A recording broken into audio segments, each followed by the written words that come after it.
developed over the last 3,000 years. And in the ancient world, the overwhelming majority of people couldn't read. Current estimates are that at most 85% of people, that is 15% of people in urban areas such as Rome, could read. Alexandria, Ephesus. But that in the rural areas, the percentages of readers might be as low as 5, 3. That is, most people couldn't read. The overwhelming majority of people in the ancient world couldn't read. Furthermore, texts were not generally available. There was a book trade, but as a generalization, they were expensive. So the only people who had private libraries were people who were rich, and or communities that would collect scrolls that they would buy. So a wealthy community might have a body of scrolls. Poorer communities might have 1 or 2. They might have a Torah scroll. They might have a scroll of one of the Gospels. They might have a scroll of 2 or 3 of Paul's letters. That was it. And those were communal property. It wasn't like they could take them like we now have all these copies of books and examine them and spend your days doing that with a library, all of that. That was a later development after the printing press, 1,600 years after the completion of the composition of the New Testament. We have imagined readers as individuals sitting around with a manuscript and reading it generally in silence, as we read, looking for, then, referential information about history and theology. We have assumed that this process of detailed examination of biblical texts in silence is a way of gathering valid information about the meaning of biblical texts in their original context. So what emerges from media study is that is a false assumption. So the ubiquitous reference in biblical commentaries and monographs to the reader is an anachronism. Biblical texts were compositions that were structured for and were primarily experienced as materials performed for audiences. And so, rather than being a text read in silence, the Bible was sound. It was the sounds of stories that were experienced in the context of being performed for audiences.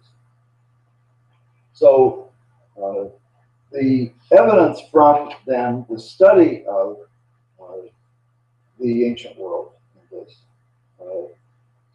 is that writing was largely, its primary function was to provide a context for performance. And that is reflected in the character of the manuscript. If you get online and look up, for example, Codex Alexandrinus or Codex Vaticanus or Sinaiticus, and just look at it. It's a series of letters without any divisions of words or markings of sentences. In order to be able to read it, you had to study it and virtually learn it by heart. And that's another dimension of what has become clear as we've studied the media world of antiquity, is that memory was a central discipline. And the primary function of manuscripts was to facilitate memorization.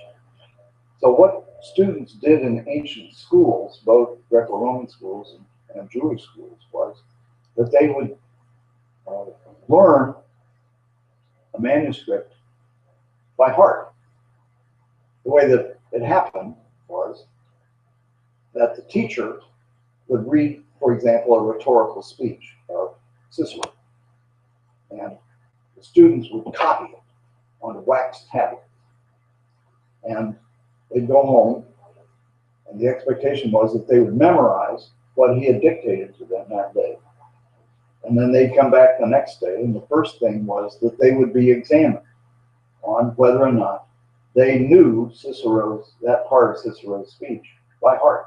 They do try to stand up and like you were starting to do with us. Yes. It's very modest, right? Right. Yep. Yep. And so if they didn't succeed, they would frequently be beaten. That is, teachers were not nice, and so there was a high motivation to learn it by heart, because if you messed up and or didn't know it, either your hands would be hit, or you'd get hit over the head, or whatever with a stick. Teachers were often violent with students, or permanently injured, but provide a motivation for learning. So Mark, for example, was then told most of the time by memory. And even if there was a manuscript present, which is very difficult to manage, sometime you ought to try having a scroll with two pieces on each side and reading it in a way that is fluid, with just the character of the manuscript. So you had to learn it. Even if you had a text, you had to know it pretty much by heart in order to be able to read it. I'm a pianist and an organist, and so I'm not quite a virtuoso pianist, but close. So I've learned a lot of very complex Rachmaninoff preludes, Chopin things, Bach partitas on for the piano. In order to play these rapid pieces with all these complexities of things up and down the keyboard, you have to learn it by heart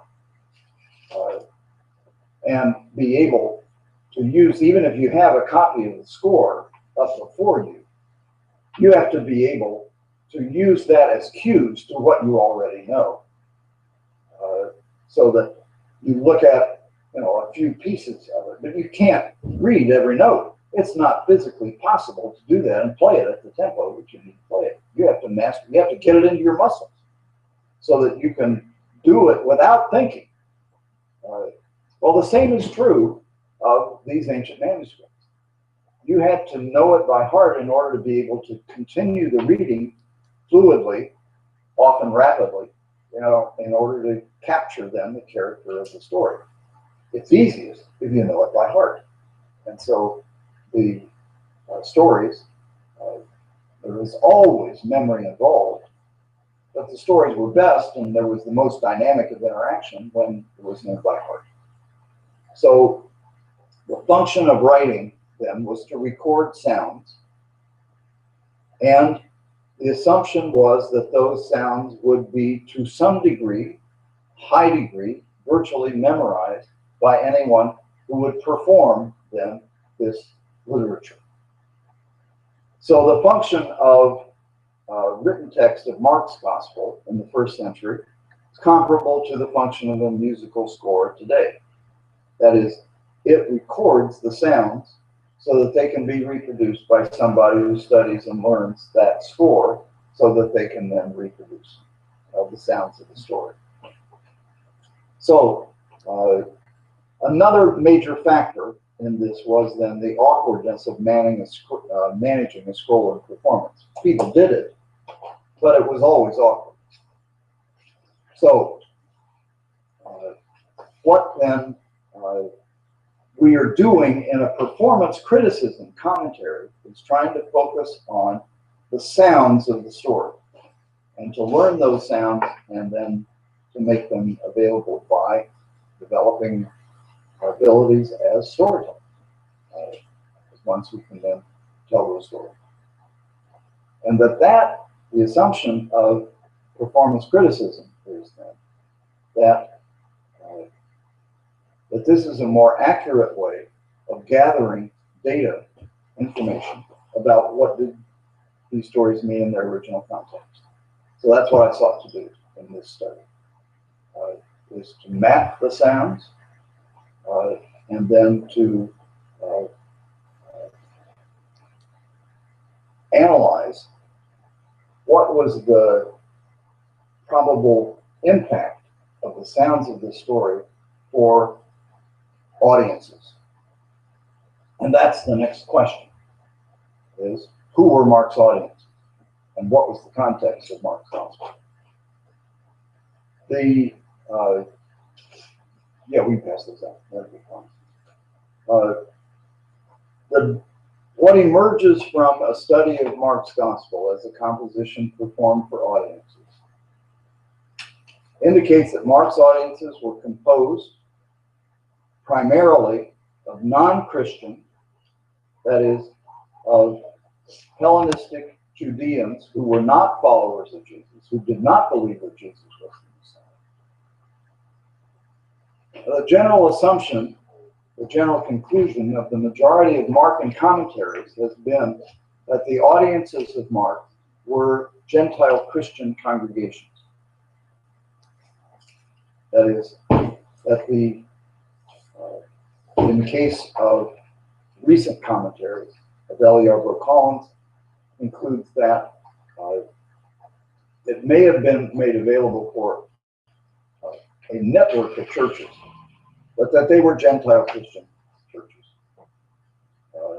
Joel Marcus, in his Anchor Bible commentary, concludes that it was a story that was composed for an individual congregation, probably in Syria, of which Mark was a member,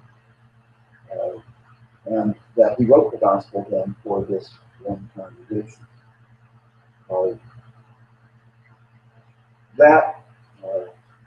Those conclusions are not supported by what emerges from the performance-based study. What emerges from that is reflected in the story that we learned this evening. That is, that the horizon of performance of the gospel wasn't a congregation. It wasn't even Christian, that is, quote, Jesus movement congregations. It was to be told to the whole world. Wherever in the whole world the gospel is proclaimed, what she has done will be told in memory of her. So that what the composer of Mark's gospel envisions is that this story will be told everywhere in the world. That's also reflected earlier in in the apocalyptic discourse in chapter 13, where Jesus says the gospel must first be proclaimed in all the nations. So the horizon that is implicit in that is that the gospel is to be proclaimed everywhere, and not just to believing congregations, but to everyone. And the goal was to enable people to believe that Jesus was the leader, rather than Augustus Caesar or Tiberius, or in the case of Mark's period, Vespasian, and then his son Titus, who destroyed the temple in Jerusalem, and then the crazy younger brother, Domitian, one of the worst emperors in Roman history, who required everybody who came into his presence to call him my master and my God. So we could go on about. And those emperors were called saviors. Yes, and sons of God, declared by the Senate. So the context of Mark's gospel then, in terms of its audiences, was first of all not local individual congregations, but rather people of the world. And the majority of Markan scholars now agree that Mark's story was composed in the context of the aftermath of the Judean-Roman War. which reached its climax in 70 CE, with the destruction of the temple and the slaughter of tens of thousands of Judeans. Josephus estimated that the total number of those killed during the war was more than 1 million, somewhere around 1,200,000, and that another 100 to 150,000 were taken captive and were either killed in Roman entertainments or were sold into slavery. One of the things that Titus did in the aftermath of his destruction of the temple was he had birthday parties for his brother and his father. First was in Caesarea, another was in another Colosseum further north. And for those birthday parties, he would have entertainments in which tens of thousands of Judeans would be killed in these theaters, either fighting wild animals or being required to kill each other in gladiatorial combat. Men, women, children, primarily men and women. But this was Roman entertainment in the aftermath of the war. Further, in relation to the dynamic of relationships between Jews and Gentiles in the aftermath of the war, there were a whole series of pogroms, that is, of persecutions, assassinations, attacks on Judeans in Greco-Roman cities. So in Alexandria, there was a major attack in the aftermath of the war in which thousands of Judeans were killed in retribution. There were ongoing battles by people who had survived the war.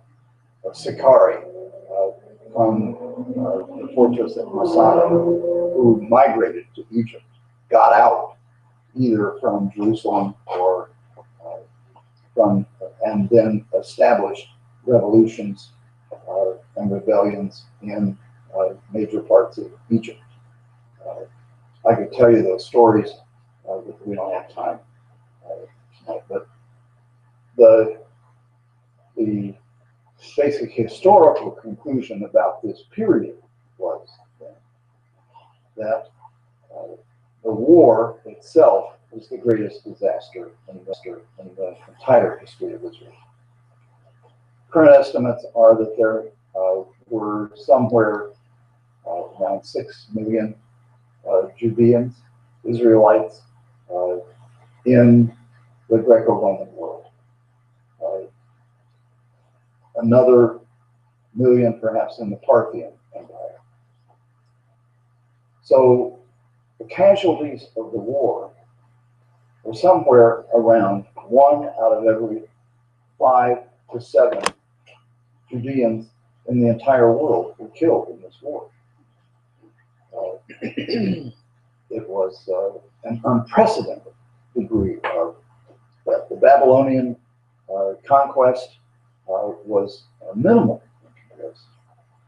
And they primarily exiled people, brought them to Babylonia. Romans didn't mess around with exile. They just killed them and or sold them into slavery or used them in their entertainment. So the Romans were by far the worst of the conquerors of the ancient Near East.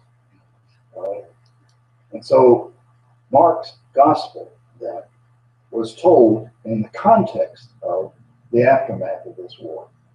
The present assessment is that it was written either, and scholars differ about this, during the war, 69, 70, I think more likely after, 71, 72, so that the proclamation of the story then needs to be imagined, and that's what we're doing, needs to be reconstructed on the basis of the assumption that it was during this period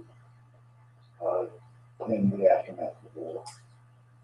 Now, I've given you all, and I'm sorry that I can't, for the people who are watching this online, but I have a chart of the address, of audience address in Mark.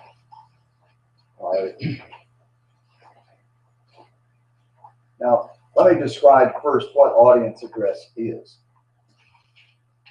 In storytelling, in contrast to drama, the storyteller plays all the parts. So, in the stories of the Passion narrative, the storyteller presents Jesus, presents Peter, presents Pilate, the crowd. All these are characters who address the audience. So what happens is, and that most of the time, the storyteller is him or herself. That also is a basic difference from drama. In order to be a credible storyteller, you first of all have to be yourself and be a credible person. So you're not playing anybody. You are, in my case, I'm Tom Boomershine. Let me tell you a story. But then in the course of the story, I may play various characters. So when I'm telling jokes or when I'm telling Mark, what you do is you become the various characters and you represent. That's part of the delight of storytelling. But the other thing that happens is that the audience is addressed as particular characters in the story. So, for example, in the story of the healing of the paralytic in Mark's Gospel, there was a paralytic who was let down through the roof, and Jesus said to him, "Your sins are forgiven." Now, there were some scribes who were sitting there, and they were questioning among themselves, "Who is this man talking like this? This is blasphemy. Who can forgive sins but God, and God alone?" So now I'm playing scribes. But Jesus said,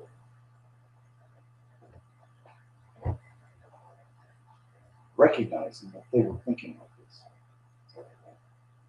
"Why do you question like this? What is easier for me to say to the paralytic? Your sins are forgiven? Or to say to him, rise, take up your pallet, and walk, but that you may know that the Son of Man has authority," and so on. Well, who are you? Yes, God. Right. In the story that we just learned, there were some who were angry. So, why was the ointment wasted like this? It could have been sold for more than 300 denarii and the money given to the poor. They rebuked him. But Jesus said, "Let her alone. Why are you giving her trouble? She's done a beautiful thing for me. Who are you? You're those who are angry." In the story of one of the graphic instances of this is in the story of Jesus' trial before the Sanhedrin, in which the chief priest asks Jesus, "Are you the Messiah, the Son of the Blessed?" And Jesus said, "I am. And you will see the Son of Man seated at the right hand and coming with the clouds of heaven." And the chief priest rent his robes and said to them, "What need do we have for further witnesses? You have heard his blasphemy. How does it appear to you?" Who are you? You're the Sanhedrin. And you have to answer the question. How does it appear to you? Does it appear to you that this is the Messiah, or that he is committing blasphemy? Now, this is the dynamic of storytelling, in which the storyteller becomes various characters. So also the audience is addressed as various characters. So we can identify by the character of the story by whom is the audience addressed. As what characters is the audience addressed? That's the purpose of this chart, is to describe then audience address. And who is the audience addressed as in the various stories? So if you look at this chart, in the story of John's baptism, the audience is addressed as Judeans in Jesus' proclamation of the kingdom. The audience is addressed as the people of Galilee in the healing of the paralytic, as I just described. They're addressed as the scribes. And if you look down, you can see, the scribes of the Pharisees, the disciples of John and the Pharisees, people in the synagogue, scribes from Jerusalem. So these are a series of Judean characters, groups that are variously in dialogue with Jesus, in conflict with Jesus. The first sympathetic audience address is in the story of Jesus when his mother and his brother came to get him because they said he's crazy, he's lost his mind. They were standing outside calling for him. And there were people who were sitting around him. And they said to him, "Your mother and your brother are outside calling for you." And Jesus, looking at those who were sitting around him, said, "Who are my mother and my brothers? Here are my mother and my brothers and my sisters. Whoever does the will of God is my mother and my brother and my sister." Who are you? You are then part of this group sitting around Jesus and are being addressed then as part of his inner circle. First time that it happens in the gospel. Later, it's the group sitting around, or it's the crowd with the parable of the sower. Those around Jesus with the 12, and this is the first mention that is in the aftermath of the parable of the sower. It's the first time that the 12 are mentioned as the audience. That is, that the audience is addressed as the 12. Then, in the mission of the 12, in 6, is the first time that the audience is addressed as the 12. But if you look on the second page, you'll see that the audience then, in the later parts of the gospel, is most frequently addressed as the disciples. So there's a move from addressing the audience as various groups of Judeans, Pharisees, scribes, the crowd, the followers of John and Pharisees, so on, to addressing the listeners as the disciples.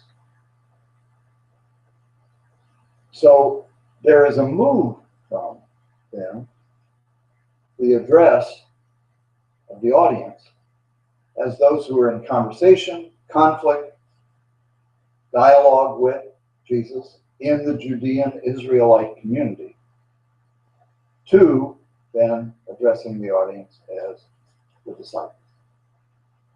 And that continues until the Passion Era. And there, the audience is addressed as the 12 in the betrayal prophecy and in the Last Supper. Then it's the 12 and Peter with the prophecy of desertion and denial. Peter, James, and John in Gethsemane. You remember how that goes? Jesus said to his disciples, "Sit here while I pray." Taking them from Peter and James and John, he began to be deeply distressed, troubled. And he said to them, "My soul is sorrowful even in death. Remain here and stay awake." And then he went away and prayed, came back, said to Simon, "Simon, are you sleeping? Couldn't you even stay awake 1 hour?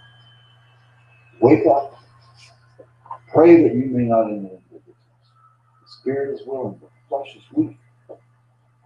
So who are you? Right? You're Peter.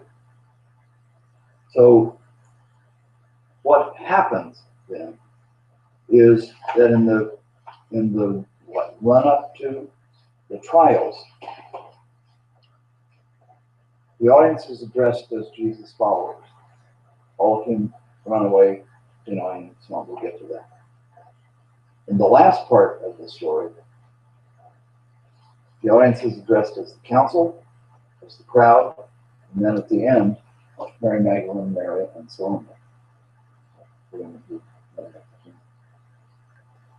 Now, the thing that is most striking about this, in terms of about this data, in relation to the identification of who were Mark's target audiences, is that they are Judeans, not Gentiles, primarily. There's one exception to that.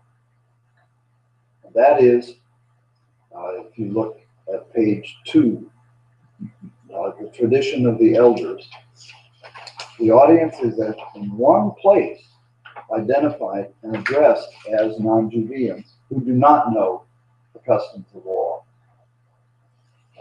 It's in the context of the controversy about the purity laws. And the story goes like this. There were some of the Pharisees and the scribes who had gathered around him, and they observed that his disciples were eating without washing their hands.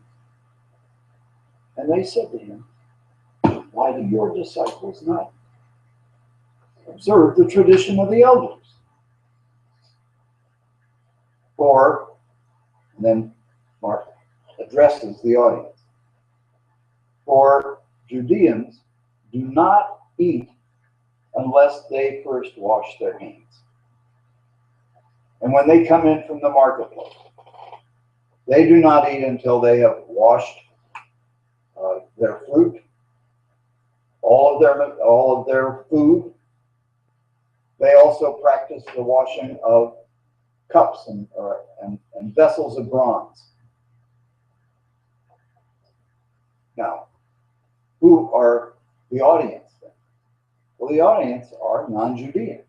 They're Gentiles who don't know Judean customs.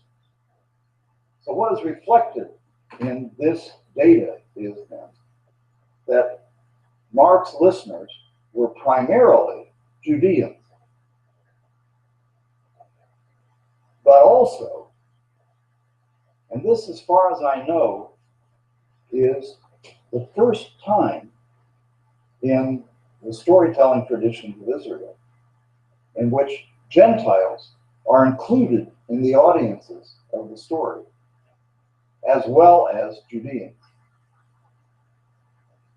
This is striking in Mark, Matthew, and Luke, because in the Gospel of John, for example, this never happened. There are no Gentiles in John. The audience is not addressed as Gentiles. The first significant Gentile in John's Gospel is Pilate, and then the Roman soldiers. That's it. So the provenance of, and the setting, and the audiences of John are almost exclusively Judean in terms of audience address. Mark, Matthew, and Luke, on the other hand, do include some Gentiles in their audience. And what that indicates is that in the aftermath of the war, Mark was telling the story of Jesus as the Messiah to Judeans, Israelites, in an appeal for them to believe in and follow in this Messiah who was wholly nonviolent. The Messiahs of Israel, the mainstream of the Messianic tradition, were the warrior leaders, Saul, David, the kings, all of whom were called Messiah. They were the anointed ones. And what they did was they led armies into battle. And usually they ended up getting killed or assassinated.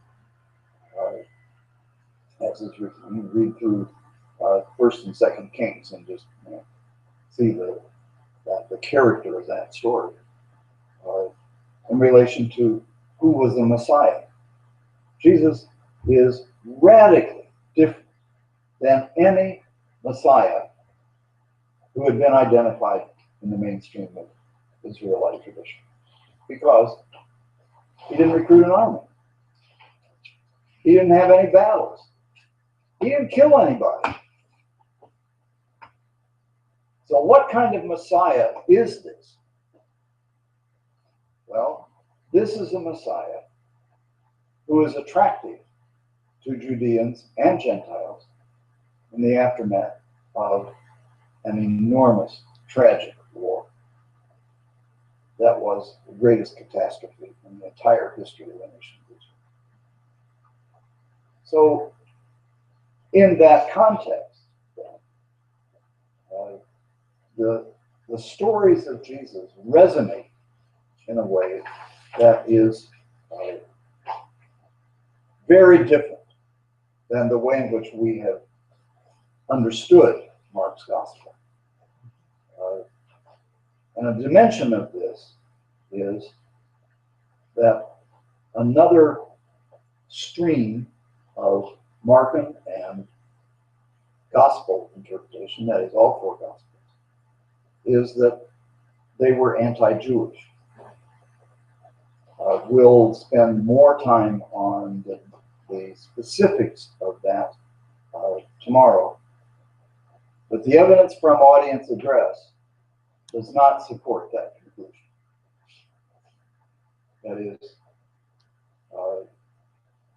it is not feasible that a story would be popular with a group who are addressed and that the story is told against them. That is, the source of the reading of Mark as anti-Jewish is the assumption that the audiences were Gentile, who would be then prone to critique and hostility toward Jews. My perspective on this, in terms of this, what emerges out of studying it as a story told to audiences, is that that is another dimension which we have read back into the first century, a situation that only developed in the 3rd, 4th century, when Christians increasingly identified themselves as not Jews. And in the aftermath of that, that has been the primary context in which the Gospels have been read and experienced has been in Christian congregations. And what's happened, I think, is that we have read that back into the 1st century in ways that are not supported by the data and have distorted our understanding of what the gospel meant in its context. So the basic proposal that emerges out of the performance criticism study is that Mark was composed to be told to Judeans in the aftermath of the war as an appeal to follow a nonviolent Messiah, a Messiah. So now a dimension of this that we will got quick tonight is We're all persuaded anyway. We can go to bed. well, this is only the beginning. Because one of the things that is most striking about Jesus in this story is that he not only teaches doing good for your enemies, loving your enemies, he does it. And so in each of the synoptic gospels, there are stories about Jesus doing good for his enemies as a structural element in the story. I'll describe it in more detail tomorrow, but just to summarize it, in Mark, there are a series of stories of Jesus healing, caring for, feeding fellow Judeans. But in chapter 5, in the midst of these stories, there is the story of his casting demons out of a garrison demoniac, who, not coincidentally, whose name demons are named Legion, and when they are driven out, are driven into pigs, who rush down the hill and are destroyed in the sea. And the emblem, the flag of the primary legion that was responsible for the destruction of the temple was a wild boar, was a pig. So it is a symbolic story with immense significance for Judeans in relation to Jesus, but in this case, nobody gets killed except pigs. The legion is defeated. And the confession of the Roman centurion at the end of the gospel becomes especially illuminating. That's right. Even a Roman got convinced. That's right. That's right. Yep. So what happens then in Mark's story is that there, after this discussion, this argument about the purity laws, in which Jesus says all foods are clean. It's not what goes into your body that makes you unclean. It's what comes out. That is jealousy, anger, rage, murder, adultery, envy. These are the things that make a person unclean. And then he goes off to Gentile territory, heals the daughter of a Syrophoenician, casts the demon out of a Syrophoenician woman, heals a deaf and dumb man in the Decapolis area, feeds 4,000 Gentiles in Decapolis country, opens the eyes of a man, and this is just who sees in stages. I see people that they look like trees walking. Jesus laid his hands on them and I could see clearly. That happens right on the edge of the Decapolis. So it's clearly intended in the structure of Mark as his healing a Gentile.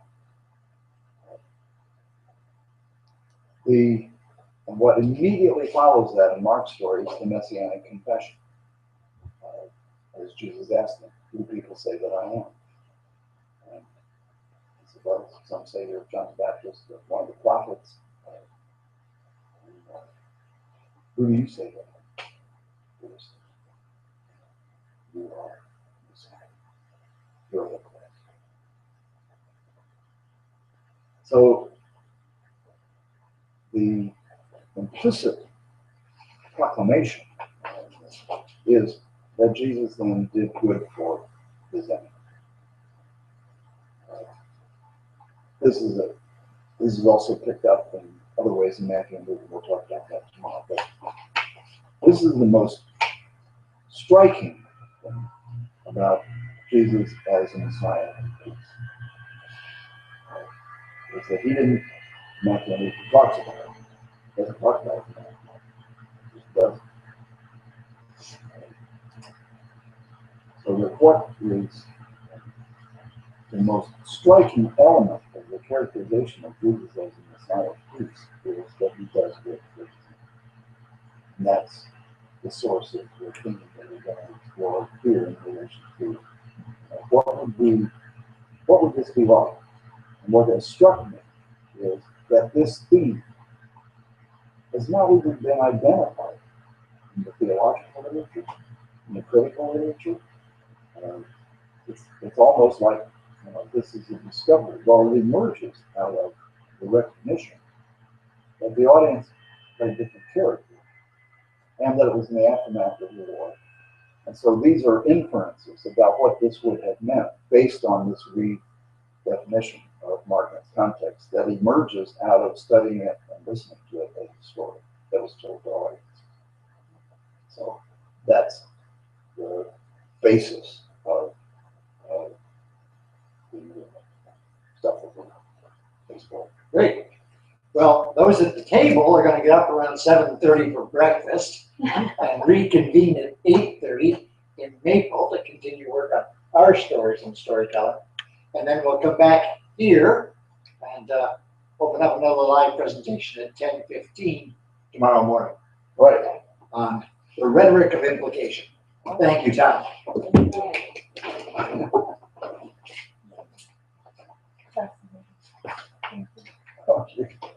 You're welcome.